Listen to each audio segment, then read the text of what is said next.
I wanted to start today by asking you to do a thought experiment, which a colleague of mine at the University of Oxford, Stuart White, invited his readers to do in 2003 in his book, The Civic Minimum, when he wrote the following: imagine that the state owns some proportion of shares that are traded on the stock market, and that each year the state earns a return on its various shareholdings. The combined returns on these holdings are then merged and used to finance a range of public projects. Sounds like a great idea. He wasn't the only one to think about it.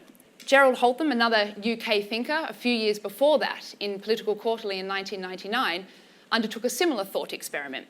He invited his readers to imagine the consequences of having a national patrimony of, say, £50 billion invested in equities. At a rate of return of 6%, that would allow 3% each year to be devoted to health expenditure, while the fund could continue to grow at 3%.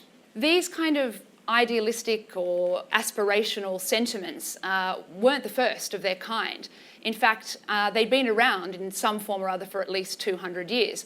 We can trace the first one to that familiar figure, Adam Smith, the grandfather of classical economics. In his 1776 tome, The Wealth of Nations, he identified two different sources of funding for the state. The first of which he described as some fund which peculiarly belongs to the sovereign or commonwealth, and which is independent of the revenue of the people. And the second would be the revenue of the people. So that's taxation, anything that individuals, households, corporations are paying in the form of tax. Sadly, Adam Smith, despite the proliferation of his text, this particular idea of his didn't seem to get much traction. And it's almost 200 years until we start to see anything like this idea again cropping up in the thinking of economists or philosophers. The first sort of evidence we can find of it is in the writings of Nobel Prize-winning economist James Mead, another Brit, decided that it would be a really good idea if governments could actually become owners of and investors in capital.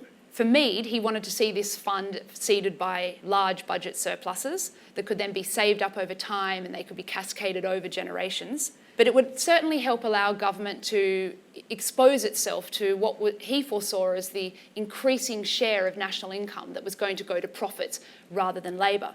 And for Mead, he thought this could be great because you could use it not only for health and education expenditure, but also crucially for a citizen's income, an idea that started to get more traction in the UK and around the world at the moment. But also, like Smith, sadly for Mead, no one really picked up on this idea until Gerald Holden, the person who I mentioned a moment ago. He picked up on Mead's writing and thought this was a really good idea and called it a community fund around the late 90s. But this time, when Holden was writing, we weren't in an era of large budget surpluses anymore. So he dropped that part of Mead's plan and said, hang on, why don't we try and seed such a fund with privatisation receipts or maybe taxes on capital? Again, we could use it for spending on healthcare and education to provide an additional source of revenue for the state. And this became particularly important for Holden writing at the time because he pointed out that actually these expenses were starting to grow faster than GDP, so we couldn't just rely on growth to help fund that. Like Mead, though, he also pointed to the fact that now, very much in the 90s, profits were a larger share of national income, and so it was crucial that the state try to get some exposure to that growth in profits. And it could be used to fund things like health and education, anything where he said wasn't a disputed claim of collective consumption.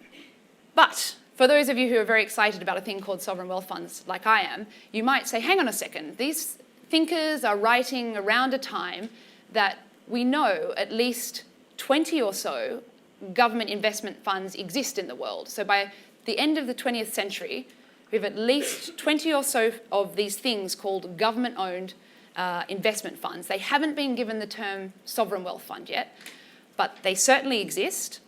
They invest in a wide range of public assets, bonds and equities and alternative assets. And as of today, we've seen nearly 80 around the world established. They are financed by a number of different sources around the world.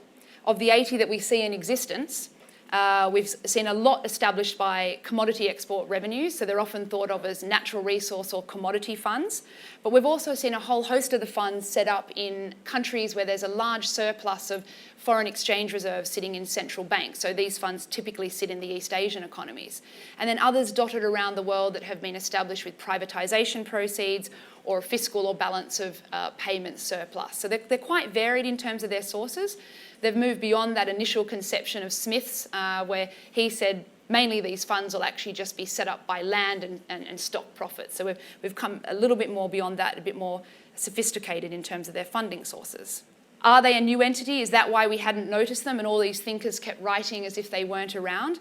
Well, not really. This graph shows they're certainly new in terms of their explosion and their proliferation around the world. So you can see in the 2000s we've had the biggest establishment wave, and there's a promising establishment wave continuing on now in this second decade. But as I mentioned, there were 20 or so already set up in the 20th century when Mead and Holden were writing.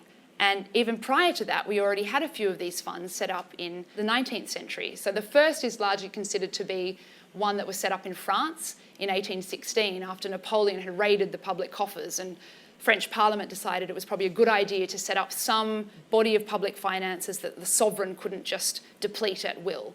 So that's the first of this kind that we know of.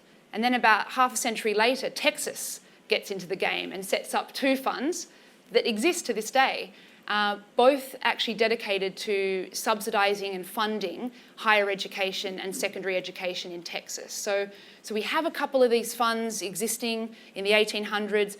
We get a new wave of them in the second half of the 20th century, and now they're really taking off in the 21st century.